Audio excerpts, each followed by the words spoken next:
Hi hello ಎಲ್ರಿಗೂ ನಮಸ್ಕಾರ. ಅಮೃತ ಅಡುಗೆ ಮನೆ ಚಾನಲ್ಗೆ ಸ್ವಾಗತ.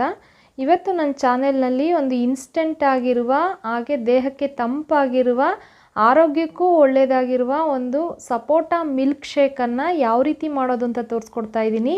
ಬನ್ನಿ, ಯಾರೆಲ್ಲ ನನ್ನ ವಿಡಿಯೋ ನೋಡ್ತಾ ಇದ್ದೀರಾ ಪ್ಲೀಸ್ ಲೈಕ್ ಮಾಡಿ, ಈ ವಿಡಿಯೋವನ್ನು ನಿಮ್ಮ ಫ್ರೆಂಡ್ಸ್ಗೆಲ್ಲ ಶೇರ್ ಮಾಡಿ.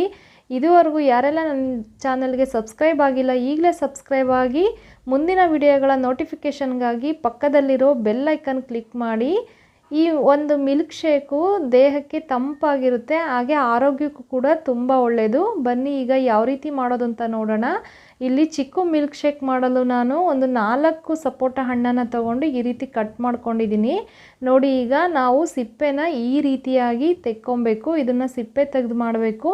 ಹೀಗೆ ಎಲ್ಲ ಸಿಪ್ಪೆಗಳನ್ನು ತಕ್ಕೊಬೇಕು. ಎಲ್ಲ ಹಣ್ಣಲ್ಲಿರುವಂತಹ ಪೋಷಕಾಂಶಗಳನ್ನು ಸಪೋಟ ಹಣ್ಣು ಹೊಂದಿದೆ. ಇದರಲ್ಲಿ ನಾರಿನಾಂಶ ಹೆಚ್ಚು ಇರೋದ್ರಿಂದ ಮಲಬದ್ಧತೆಗೆ ಉತ್ತಮ ರಾಮಬಾಣ ಈ ಹಣ್ಣು ಆಗಿದೆ. ಈ ಹಣ್ಣಿನಲ್ಲಿ ಫಾಸ್ಫರಸ್, ಕಬ್ಬಿಣಾಂಶ, ಕ್ಯಾಲ್ಶಿಯಂ ಇರೋದ್ರಿಂದ ನಾವು ನಿಯಮಿತವಾಗಿ ಈ ಹಣ್ಣನ್ನು ಸೇವಿಸೋದ್ರಿಂದ ನಮ್ಮ ದೇಹದ ಆರೋಗ್ಯವನ್ನು ಸಮತೋಲನದಲ್ಲಿ ಇಟ್ಕೋಬೋದು. ಹಾಗಾಗಿ ಈ ಹಣ್ಣಿನಲ್ಲಿ ಹೆಚ್ಚು ಪೋಷಕಾಂಶಗಳನ್ನು ಒಳಗೊಂಡಿದೆ. ಇದರಿಂದ ನಾವು ಮಿಲ್ಕ್ ಶೇಕ್ನ ಮಾಡ್ಕೊಂಡು ಕುಡಿಯೋದ್ರಿಂದ ದೇಹನೂ ಕೂಡ ತಂಪಾಗಿರುತ್ತೆ. ಹಾಗೆ ಒಂದು ಮೈಂಡ್ ಟಯರ್ಡ್ ಫೀಲಲ್ಲಿ ಇದ್ದಾಗ ಒಂದು ರಿಫ್ರೆಶು ಪಡ್ಕೊಬೋದು. ನೋಡಿ, ಈಗ ಹಣ್ಣದ ಪೀಲನ್ನೆಲ್ಲ ತೆಗೆದಾಗಿದೆ. ಈಗ ಅದರಲ್ಲಿರುವಂತಹ ಸೀಡ್ಸ್ನ ನಾವು ತಕ್ಕೋಬೇಕು. ಜ್ಯೂಸ್ಗೆ ನಾವು ಸೀಡ್ಸ್ನ ಸೇರಿಸ್ಬಾರ್ದು.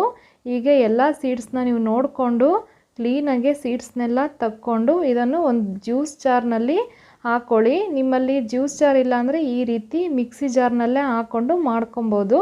ನೋಡಿ, ಈಗ ನಾವು ಸಿಪ್ಪೆ ತೆಗೆದಿರುವಂಥ ಸಪೋಟ ಹಣ್ಣನ್ನು ನಾವು ಜಾರ್ಗೆ ಸೇರಿಸ್ತಾ ಇದ್ದೀವಿ. ಈಗ ಇದಕ್ಕೆ 1 ಕಪ್ ಹಾಲನ್ನು ಸೇರಿಸ್ತಾ ಇದ್ದೀನಿ. 1 ಕಪ್ ಹಾಲು ಹಾಕಿದ ನಂತರ ಒಂದು 2 ಟೀ ಸ್ಪೂನ್ ಇದಕ್ಕೆ ಸಕ್ಕರೆಯನ್ನು ಹಾಕಬೇಕು. ಸಕ್ಕರೆಯನ್ನು ಸೇರಿಸಿ ಹಾಗೆ ಇದಕ್ಕೆ ಒಂದು 5ರಿಂದ 6 ಕ್ಯೂಬಷ್ಟು ಐಸ್ ಕ್ಯೂಬನ್ನು ಸೇರಿಸಿ 1 ಗ್ಲಾಸ್ ನೀರನ್ನು ಸೇರಿಸಿ ನುಣ್ಣಗೆ ರುಬ್ಕೊಂಬರೋಣ. ನೋಡಿ, ಈಗ ಸಪೋಟ ಹಣ್ಣಿನ ಜ್ಯೂಸು ರೆಡಿಯಾಗಿದೆ. ನೀವು ನೋಡ್ತಿರ್ಬೋದು ಇಲ್ಲಿ ಎಷ್ಟು ಚೆನ್ನಾಗಿ ಬಂದಿದೆ ಅಂತ. ನೋಡ್ತಿದ್ರೇ ಬಾಯಲ್ಲಿ ನೀರು ಬರ್ತಾ ಇದೆ. ನಾವು ಯಾವಾಗಲೂ ಹಣ್ಣನ್ನು ತಿಂದು ಒಂದೇ ಥರ ಫೀಲ್ ಮಾಡೋದಕ್ಕಿಂತ ಈ ಥರ ಡಿಫ್ರೆಂಟ್ ಸ್ಟೈಲ್ನಲ್ಲಿ ನಾವು ಜ್ಯೂಸು ಮಿಲ್ಕ್ ಶೇಕ್ನ ಮಾಡ್ಕೊಂಡು ಕುಡಿಯೋದ್ರಿಂದ ಒಂದು ಡಿಫ್ರೆಂಟ್ ಟೇಸ್ಟ್ನ ನಾವು ಹೊಂದ್ಬೋದು. ಹಾಗೆ ಒಂದು ರಿಫ್ರೆಶ್ನು ಕೂಡ ಪಡಿಬೋದು. ತುಂಬ ಚೆನ್ನಾಗಿರುತ್ತೆ. ನೀವು ಈಗಲೇ ಈ ಥರ ಮಿಲ್ಕ್ ಶೇಕ್ನ ನೀವು ಮನೆಯಲ್ಲಿ ಮಾಡ್ಕೊಂಡು ಕುಡೀರಿ. ಹೇಗಿತ್ತು ಅಂತ ನನಗೆ ಕಮೆಂಟ್ ಮೂಲಕ ತಿಳಿಸಿ. ಮುಂದಿನ ವಿಡಿಯೋದಲ್ಲಿ ಮತ್ತೊಂದು ಒಳ್ಳೆ ರೆಸಿಪಿಯೊಂದಿಗೆ ಭೇಟಿ ಆಗ್ತೀನಿ. ಅಲ್ಲಿವರೆಗೂ ನನ್ನ ಚಾನೆಲ್ನ ನೋಡ್ತಾಯಿರಿ, ಸಪೋರ್ಟ್ ಮಾಡ್ತಾಯಿರಿ.